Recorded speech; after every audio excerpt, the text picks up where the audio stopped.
pleasure, first of all, to welcome our guest of honor, Erica Rodriguez-Pompen, who is joining us tonight at the first inaugural forum. Hi, Erica, how are you? I'm well. Thank you for having me. Such a pleasure to be here. Awesome. Before I introduce you, which I'll do in just a short second, I'll give a super brief overview over what we're doing here. So the MS PRISM, as we call it, Public Relations, Innovation Strategy and Management, is a new program here at USC Annenberg. It's an online program designed for professionals. And the people invited to this session, those of you who are here live and those of you who will be able to access the video afterwards, are people who are very closely associated with the degree. Many of you are students or prospective students. So once a month, we'll meet here and we will interview highly accomplished individuals like Erica about their work in this greater field of public relations. So with that, let me briefly introduce her. So Erica Rodriguez-Pompen is the head of global communication at Micron Technology, which is a world leader in innovative memory and storage solutions, so for electronic devices and all kinds of computing devices. The company is headquartered in Boise, Idaho, has a strong presence in the San Francisco Bay Area, and its operations span 17 countries. Erica has spent the vast majority of her career in the world of technology, public relations, and communication. She's held senior agency positions in the Bay Area, in Hong Kong, and in Amsterdam. And she's also, she serves on the board of advisors here at the USC Annenberg Center for Public Relations. Erica, thank you again for being here. Sure, thank you. So what we'll do here is we'll have a few questions prepared. Erica and I will have a bit of a conversation, and then we'll open up pretty soon and encourage all of you to post your questions as well. And please just go ahead and post them under the Q&A, which you see at the bottom of your screen.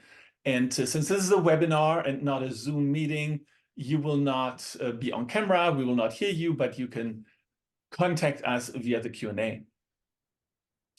So Erica, you are holding a very senior job at what I consider one of the world's most exciting and important corporations.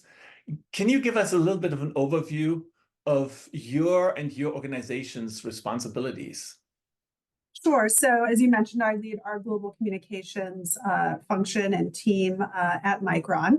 And as part of that, so that spans all of external communications from PR and influencer relations, and really touches all aspects of the company from product and technology, financials, policy, all of our ESG efforts, so anything related to sustainability, our Micron Gives, our volunteering efforts and foundation, and of course, diversity and inclusion.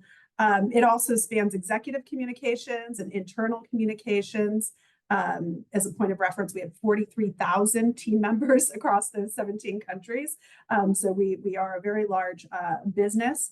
And that is part of my scope, also have crisis and issues related communications. So it is a very large remit. Yeah, indeed. This feels very different from the days when being the head of PR at a tech company really meant promoting tech products to potential buyers. I'm sure that's part of the job, but as you very eloquently said, it is so much broader as you have to serve a variety of stakeholders. Very interesting. Yeah, absolutely. And you know, I mean, we do everything from developing the messaging and, you know, working with different stakeholders across our business as part of that to, you know, of course, working with the media, working with industry analysts. We work closely with our CEO and all of his direct staff. We manage our at Micron policy, social handle as well, and all of our, you know, executive social as well. I have just in terms of the larger organization, so communications is part of our global communications and marketing organization. So I have a counterpart who leads the marketing side, and that really spans, you know, paid advertising, our corporate social handles, so our @MicronTech, as well as our LinkedIn page, our Facebook pages, et cetera. And so, we partner very closely. It's pretty seamless. We're good partners in crime, very, very important. So that's one thing that I think is really great. And one of the many things I think is great at Micron is that communications and marketing are under the same umbrella, and it is really a true partnership. I couldn't agree more. It's very important to work hand in hand with everybody who communicates and engages with constituencies. So as we always emphasize in our discussions with students here in the PRISM program and others, is that so much is changing in the world of PR. First of all, communication is expanding. It is becoming more important than it's ever been. But it's also every week there's something new. And right? So can you think of some external factors that are reshaping the way major corporations communicate? For instance, artificial intelligence, everybody talks about that these days. Mm-hmm. Sure, yeah, let's start there. So I think AI really offers a tremendous opportunity for, all business, but especially for us as communications professionals. You think about, there's so much research that goes into creating and helping to inform communication strategy. And that's where I see AI can quickly, help us in terms of sourcing and synthesizing information, right? And of course, we will still do some of this manually. We will still work with our agency partners for this, but it just enables us, I think, to move much more quickly, especially when we're looking at, how to identifying the white space for storytelling, for targeting the right media, based on what they've been writing, how they've been writing about a particular trend, an issue, in my industry about technology, helping to summarize that information, to look at what an industry analyst or a financial analyst for that matter might be saying publicly, all of these different types of things. And then we're also looking at how do we leverage AI for things like integrated reporting, which is pretty time intensive, and does offer value, but that's something we look, across our campaigns, and we're reporting on all the campaign metrics, using AI to actually, automate some of that, and make it, put less pressure, and having us, frankly, have to chase less people internally for those figures. Interesting. So you're really using AI as an analytical tool. That is interesting. I remember early in my PR career, long before I turned to academia, we would spend a lot of time manually analyzing analyst reports to inform our executives about what was going on in the world of these very important constituencies. And you now have AI taking care of that. That's fascinating.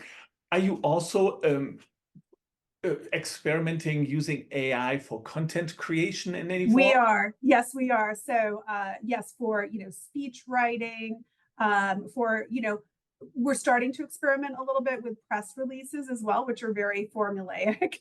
And we are part of, so some of my team, I have a team of about 30 people, and we have a handful of folks who are involved as part of a pilot as well. And we actually talk about AI for comms, in my weekly global staff meeting.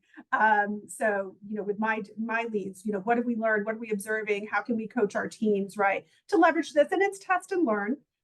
It's certainly not perfect. You need to double check your work, or double check AI's work, I should say, and verify. But it's something that I think, every communications person, really every business person, needs to start experiment with and get more comfortable with, and understand how they can really use it to, optimize the way that they're working, so they can focus on higher value things and move more quickly. Yeah. Sorry, go ahead. Go ahead. Oh, no, I was going to talk about outside of AI, but if you have another question on AI, please go ahead. Just one comment, and thought it was interesting that first of all, your employees can now focus on higher value tasks, which I think is a great potential that AI has. You also spoke about, or you referenced AI in your global comms meetings. So do you see big regional differences in the use of artificial intelligence across the world? That's a great question. I haven't thought about that a lot, but it's something for me to certainly think about. And it's a good reminder for me to connect, with my teams in region a little bit more. I think we have a couple of people in other regions that are part of the pilot, but I'd be curious to see, what I think that's something that we definitely need to explore. So you just sparked a point of follow-up for me. Interesting. Yeah, and you were going to make another point? Oh, yeah. So, and maybe one more point on AI, and then another thing that I wanted to touch upon. I mean, AI for us as a business. So, I mean, we make memory and storage that goes in everything. AI presents a tremendous opportunity for our business in our operations. Pretty early on, we started to, implement AI for what we call smart manufacturing. And this is an area that we're leading. We've been recognized by the World Economic Forum as having, our facility in Singapore is what they call a lighthouse. So kind of a best practice example for this. And, we're finding that we are, able to achieve higher, yields. We are, which is maybe too technical for this audience, but, in terms of productivity, efficiencies, just it's really making a difference in our business. So we were quite open, I think, because we had that experience to exploring how we can use AI in other ways. And also because we know AI is so important for our customers as well. So you need to, I think actually embrace it. Outside of AI, I'd say that, communications is a very dynamic communications is just very dynamic. It's not even about the function.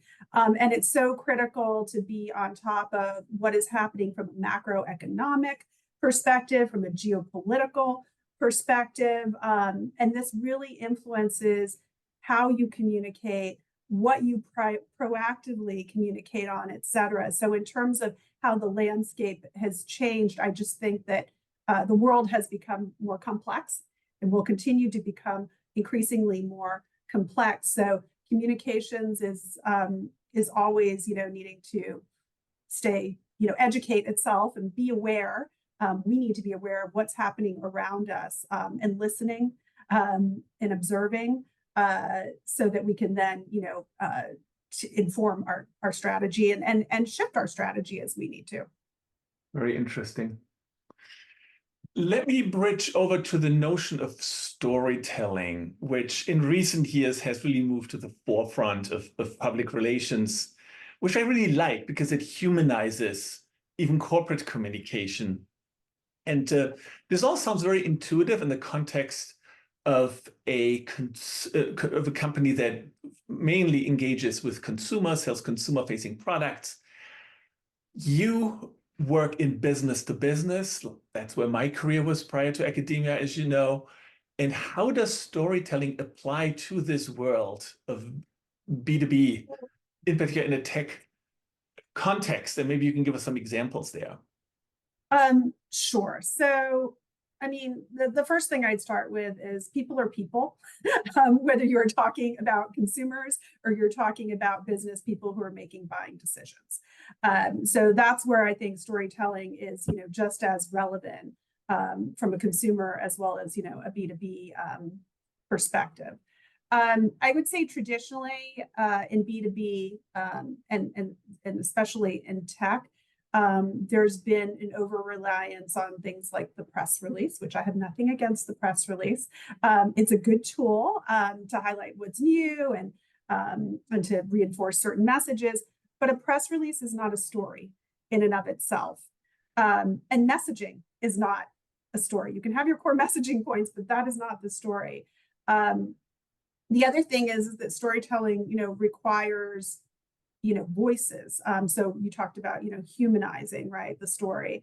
And this is where, it's really important, I think, to build up a bench of people who can deliver the key messages while they are telling a story that is authentic and, kind of sets up, sets up, what is the problem here? Who is the protagonist? What are we solving? Why does it matter?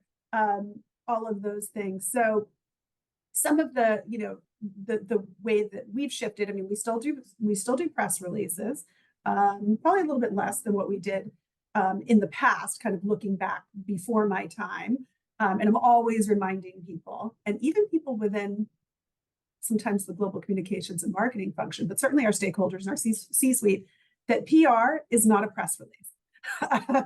It's one of the things, and it's, I will be known for, I think I am known for saying that, but I will take every opportunity to remind people of that. So some of the things that, we've, from a content perspective, of course, we have our blogs, but when it comes to storytelling, podcasts and engagements with influencers are really great channels that lend themselves to more of a storytelling format. The same is true, I think, for speaking opportunities. So whether it's a keynote done the right way, or a fireside chat, or a media interview as well. Media interviews are a tighter kind of format, but it allows you to set up what's new, the problem, how you're solving an unmet need, and it's so much more compelling. And we always coach our executives to kind of bring in that personal anecdote, that from that personal experience and that they've seen firsthand, because it's so much more natural and helps to illustrate the story there. And I'll give you an example here. So we partnered with Politico, which is a policy-focused media platform outlet, on an event related to the Chips and Science Act. So for those of you who might not be aware, although there actually was quite a bit of news about it today, the U.S. and the Biden administration, together with a bipartisan group of lawmakers, passed a $53 billion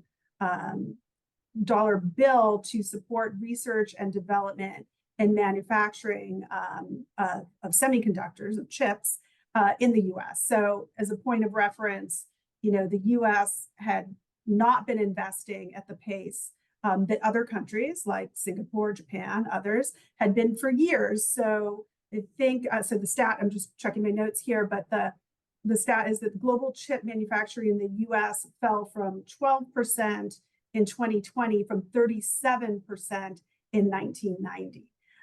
And semiconductors are essential in all different kinds of applications. So this is, and I'm sharing this because this is part of the story that we were telling to a DC audience and a group of policymakers. So setting up, this is the problem. US, technology leadership is reliant heavily on semiconductor innovation. But America hasn't been investing in this. So this is why you need to invest. And this is why it's important for Micron. We make a certain type of semiconductor, right, for memory. And we're actually the only maker of that in the Western Hemisphere. So when you think about US national and economic security, it's an important factor. So, we had this discussion in a fireside chat, format, and enabled us to really, tell that story in an effective and compelling manner that actually really engaged people, both who were in the room as well as the large, audience virtually. So that is how we are approaching storytelling. It's fascinating, again, because you talk about policy, about big global issues. And again, it speaks to the breadth of this communication function in a very impressive way. One area that's a growth area, and you and I have talked about this, is internal communication, which has become a top priority. And actually, many of our students following this forum here right now are currently taking a class on influencer relations. And on internal communication, I should say. And I was wondering, how do you extend the world of storytelling to your internal audience? Yep, sure. That is something actually that I've been thinking about a lot, and talking to other companies, talking to my peers, about best practices. But where we've really rallied as a team is, around taking more of a human approach to storytelling and tapping our subject matter experts to help tell the story. So using more of a Q&A style, type of interview format, short videos. I mean, the amount of content that, in our team members, our employees, that is put in front of them that they need to digest is really big. And, we are looking at how do we create a more curated Flipboard-like experience for our employees, because if you look at our base, 43,000 employees, many of them are technicians and engineers who are working in what we call our fabs, our factories. These are huge, facilities. They don't have if you're in the fab, you don't have a PC, you don't have access to your phone, right? These are clean rooms. So, we have to follow very strict protocols to ensure that nothing gets, contaminated with a piece of dust that's going to, damage the chips, right? Just to break it down easily. And then we've got people in 17 countries. So you're talking about very different business cultures. And of course, we've got, our corporate, our company values and our vision and our mission. And I think, that is all of our employees are well versed there and share in those. But, I think creating a curated experience is going to be kind of the next thing, and really, investing in analytics and having those skills on the team to understand what is resonating, what is not, so that you can tweak things, as you go. So another approach that we're using is kind of doing a behind the scenes. And we've got so on my team, got some really great talent, former journalists.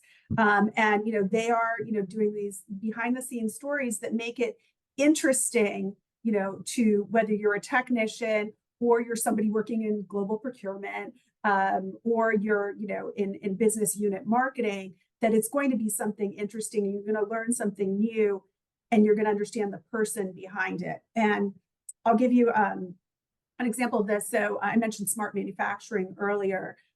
We had our corporate vice president of smart manufacturing AI interviewed by one of our internal comms writers, and he spoke about how we are leveraging AI in our own manufacturing processes, and how complex, right, our manufacturing process is, and highlighted things like it takes 1,500 steps to do something.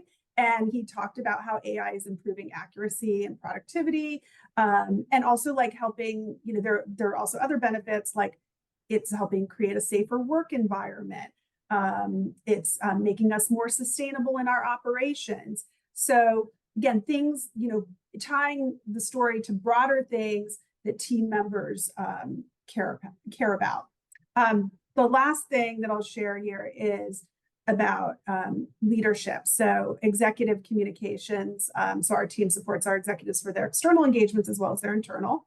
And with internal, what we're trying to do is demystify the C-suite a little bit. And some of this just started, I think COVID really kind of opened that window up and that opportunity, because all of a sudden you had, your CEO doing a Zoom, doing a town hall with employees across the world from his living room, and so, and that just naturally makes somebody more human, and also being really honest about how, and I've heard this other, from my peers as well, but just sharing the experience that they're going through as they were, we were all grappling with COVID, and, how to be effective, and how to engage and collaborate with one another, and just everything that comes with that.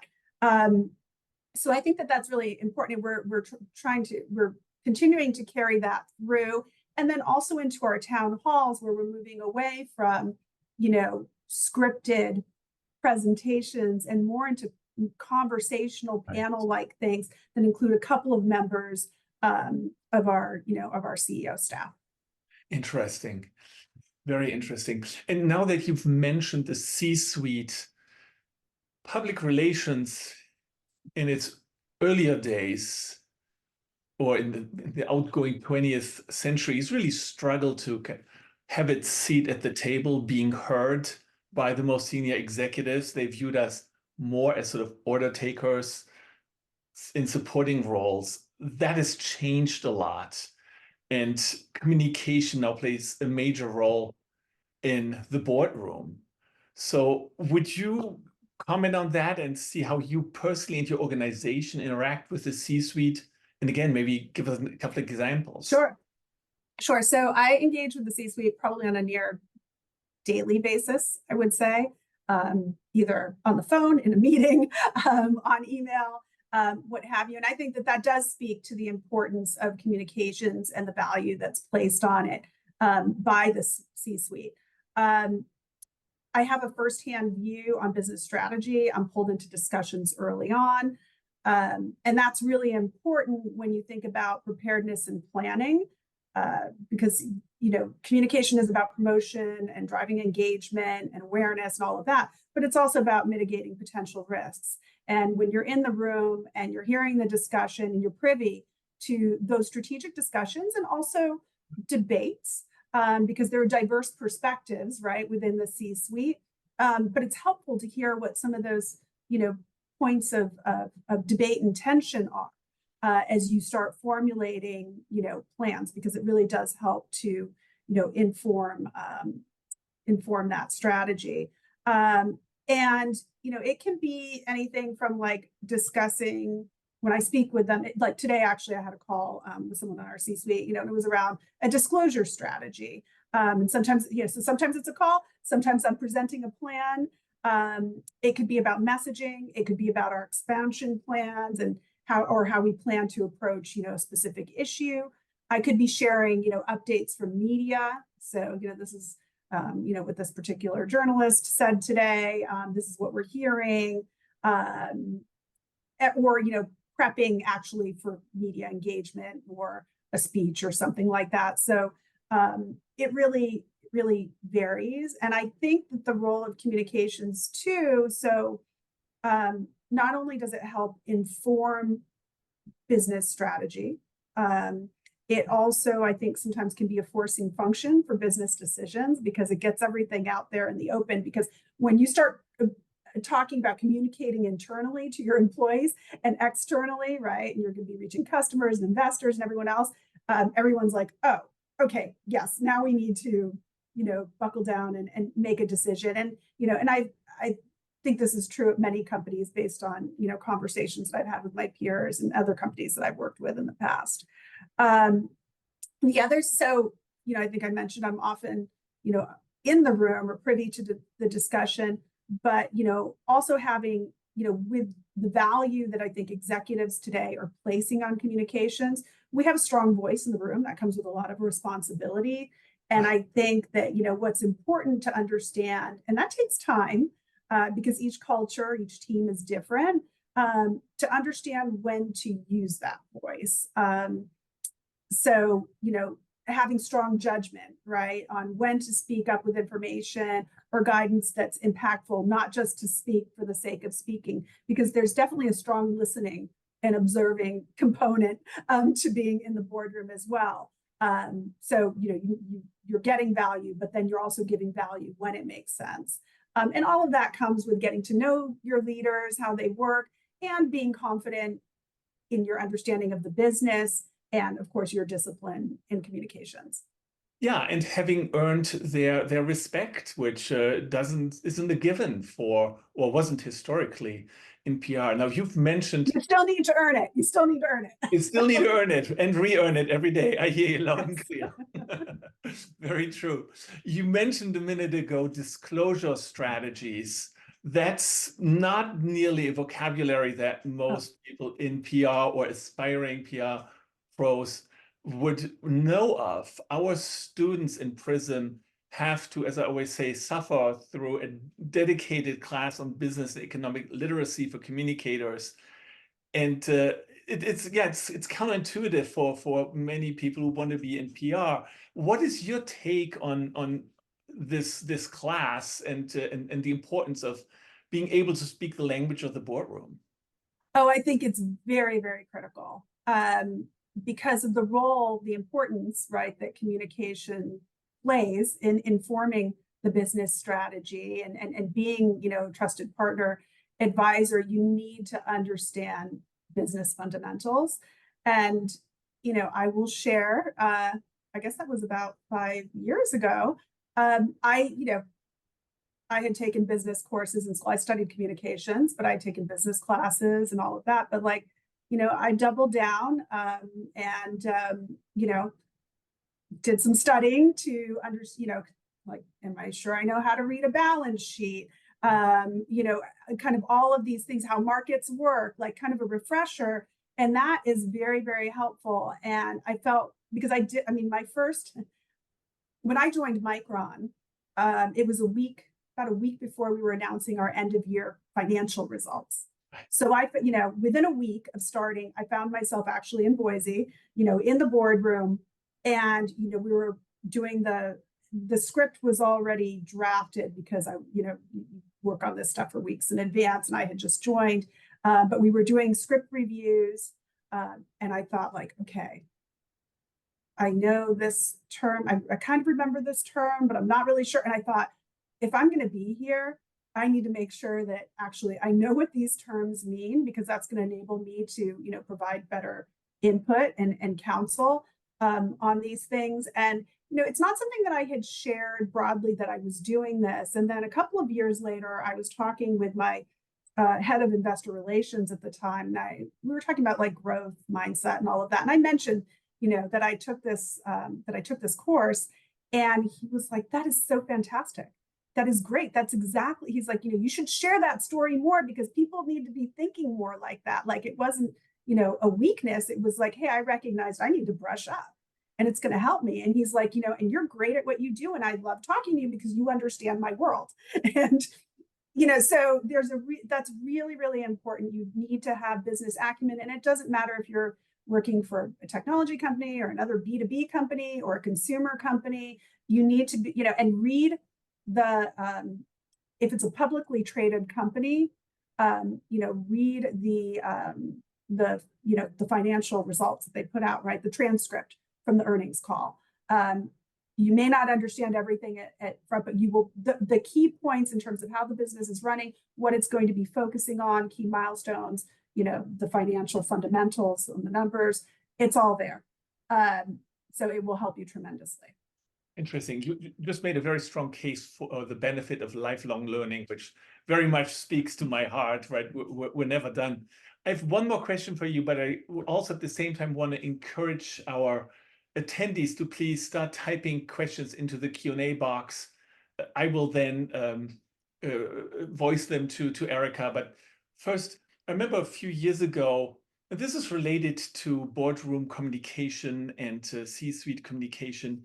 You told me about thought leadership work that your company does in places, for instance, like the World Economic Forum in Davos, which takes place every January.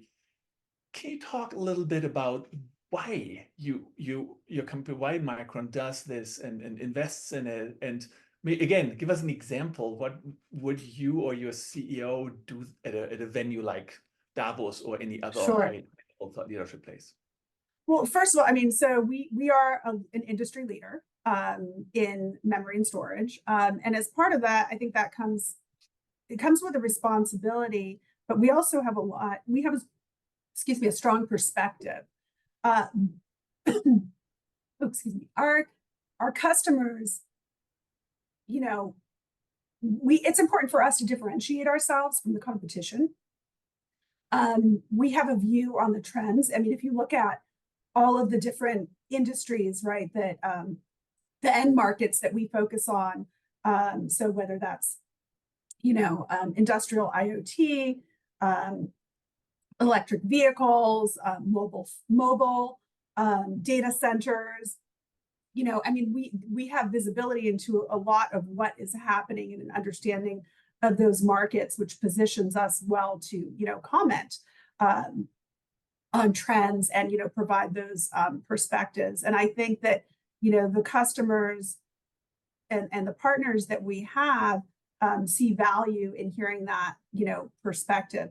It also differentiates, from a branding perspective. So outside of our customers, our partners, our investors, from a talent acquisition standpoint, it's very important. From a policy maker, let's take the World Economic Forum. So that's very important in terms of, bilaterals and things. So bilaterals where we're meeting with other government officials, we meet with customers there. We attend roundtables and speak at those roundtables, discussions, smaller forums with, peers in other industries, within our industry, with our customers, et cetera. So it's important in terms of differentiating and, sharing our perspective and really positioning ourselves as a, not just as a leader in semiconductors, but as a big tech, leader that is really innovating. And we are, we are definitely on the leading edge of, innovation. And it's something that we continue to invest and focus on. So it's very important for us to be out there. So yeah, I think I answered that question with the examples. Yeah, great. Awesome. Here's a question from Raj. He asks, if you work with agencies, how do you get the most out of collaborating with them? I love the question. Yeah, great question. So I should share that I spent, a large portion of my career on the agency side. So I have, I think, a natural bias, but I think I have a very good perspective as well. And I worked, as a consultant for agency in the Bay Area, in Hong Kong and across Asia, and in Amsterdam across Europe, Middle East, and Africa. And I highly value our agency partners. I think that the key is really treating them as strategic partners and as an extension of the team versus arms and legs. And having been on the agency side, I've worked with companies who treat you as arms and legs. And first of all, it's not very fun. That's the execution, but I love the strategy as much as the execution. And I think most people, that's also where they learn and grow, and where it's more dynamic. But it's also, I think that's where you get the real value because, execution comes down to detail. And yes, there's some, folks that are agency folks who are better at it than others, but you're really missing an opportunity if you're not bringing your agency in to have those strategic discussions because they are working with other companies, in usually your industry ecosystem, but also maybe completely different. And they can bring in best practice. They bring in that outside perspective that sometimes you're so in the weeds that you're just missing. There's something you haven't thought of. And then they also often will have a much deeper expertise in an area that complements your team. So when it comes to optimizing, I think it's about, keeping the dialogue, bringing them into the right meetings and sharing, relevant information with them kind of early on, not bringing them in kind of at the tail end. You've been working on something for 6 months and it's like, hey, we're going to need you to do this in 2 weeks. And, just having them work on a media list, for example, that is not, I think you are not optimizing your agency that way. I work with agencies on both a retainer as well as a project basis. And some agencies we have both with, kind of with different scopes and for certain things. And I think also revisiting those is very important because your needs change. So it shouldn't be the same, the scope of work that you have today with one agency may not be what you need in 6 months or a year. So it's important to sit down and have, and invite discussion on that from them. And then, also proactively approach them with that. Great answer. Thank you. Alicia is asking an awesome question. When applying for PR jobs, what should you bring to the table for corporate PR positions? What should we try focusing on more in the classroom when it comes to PR? I would say content and storytelling, because I think that is one of the biggest gaps. A lot of people talk about storytelling, but it's hard to do, not because I think people don't have the skills, but I think it's often it's a time thing. So when you have a disclosure, you have an announcement, something that, it's everybody's focused on, okay, we've got to launch this. How are we going to message it? How are we going to, let's get the press release done. Let's set up these interviews.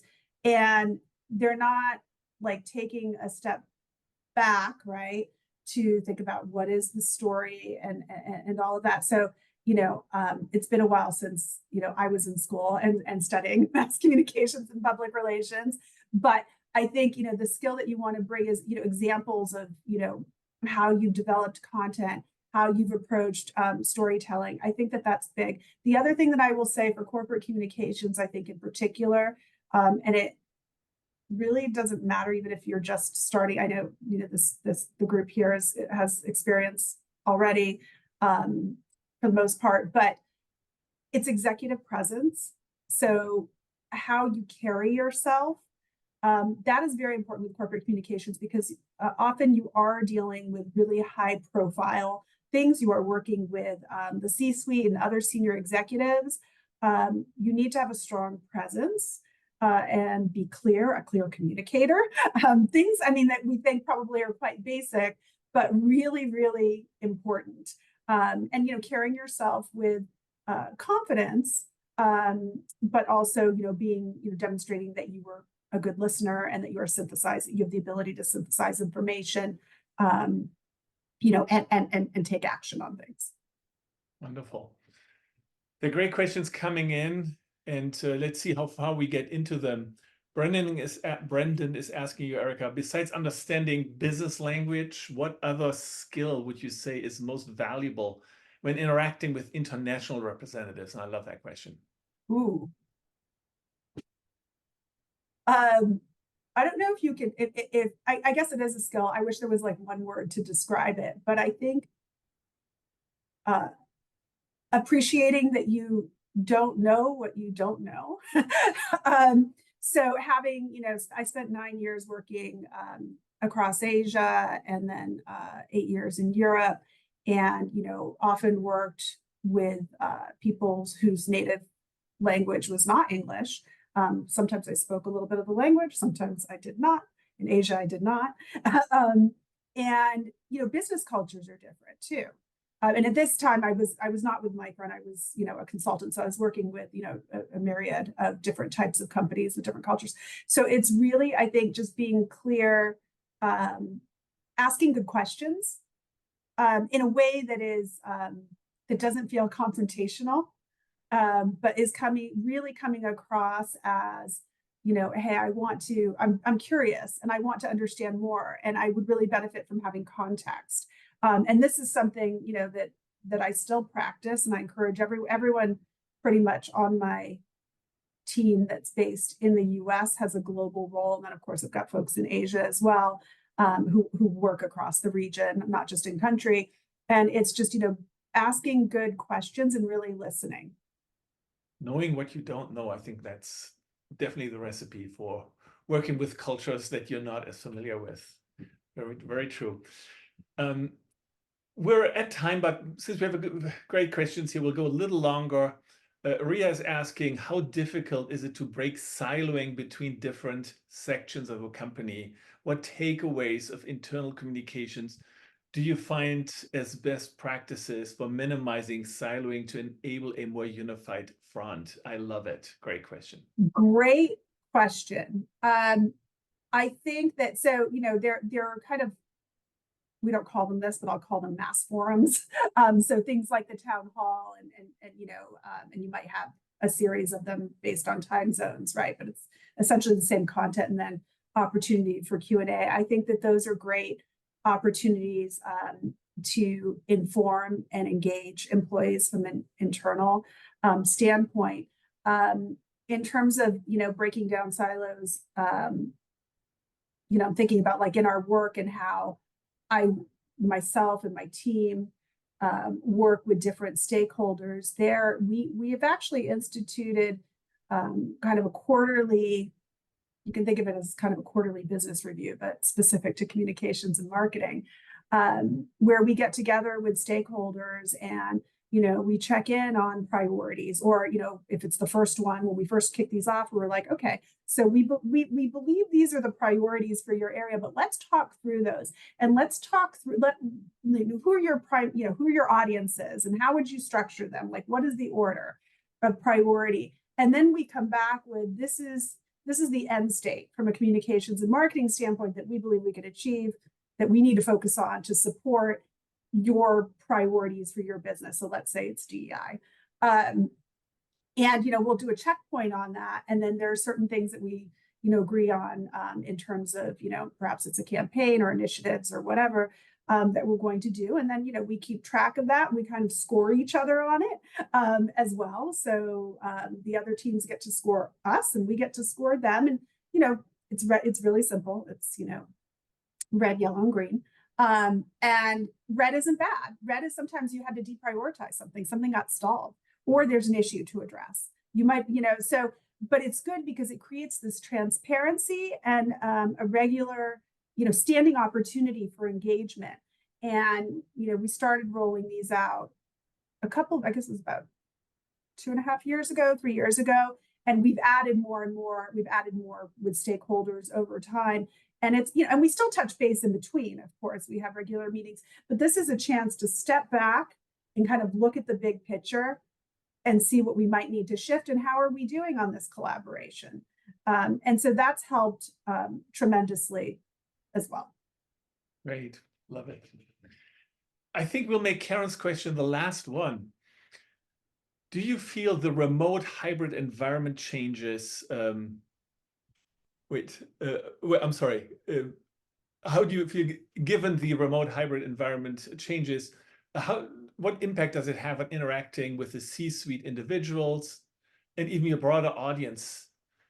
So how has, I guess, remote hybrid changed the relationships, the interactions with the C-suite and other audiences? This is going to sound funny, but I actually think that there is more engagement. And that is because, so Micron, we have a hybrid flexible work arrangement type of thing. So I'm usually I'm in the office 3 days, but usually 4 days. Actually, I have a lot of in-person interaction in the halls formally. Our C-suite executives are in the office. So